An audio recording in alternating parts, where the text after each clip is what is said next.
Hei, mans vārds ir Gunita Leksins Kroderēna, un šodien mēs tiekamies 96. rubrikas Darīt ir arī, ja nejaušība nav sērijā. Pirms laba laika man TikTokā trāpījās video, kur kāda skaista meitene sēdēja pustumsā mašīnā un lēja gauži sasars par to, ka viņai kāds publiski bija pateicis kaut ko nejauku.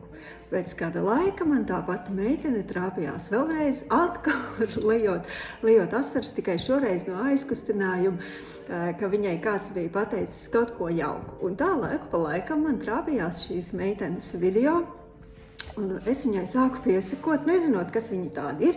Zināju tikai vārds Atvara, pat nezināju, vai tas ir viņas īstais vārds vai pseidonīms. Tad pamanīju, ka viņa dzied pazīstams dziesmas, un tad atkal bija video ar aizkustinājumu asarām, kurā ir izpārdots viss koncerts.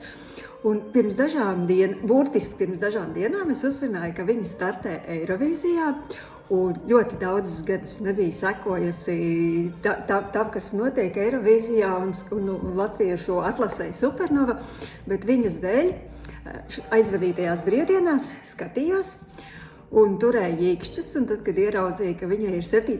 numurs, kas piešķir uzstāšanās numurs ir 7., kas ir mans mīļākais cipars, tad es jo īpaši turēju īkšķus par viņu, lai viņai izdodas, un bija šausmīgi priecīga, ka viņas dziesma arī uzvarēja, un man šķiet tas uzņēmums, tas klips bija vienkārši fantastiski, un tagad Atvarai, tagad pirms dažām dienām tieši uzzinājā, ka tas ir viņas uzvārds un arī skatuves vārds, un viņas īstais vārds ir Liena, un izrādās viņa nāk no Liepājas. Paskaties, cik dažādos burbuļos mēs esam dzīvojuši tepat vienā mazajā lielajā Liepājā. Un tagad tā, turu īkšķus superīgo meitenīti par tevi lielajā Eirovīzijā, un pat ja Eiropa mūs nesapratīs, lai tev pavaras lielas skatuves, un skatītāji tevi mīl un klausās tavas dziesmas, jo tu runā no sirds. Paldies tev un novēlu vislabāko. Klausīt!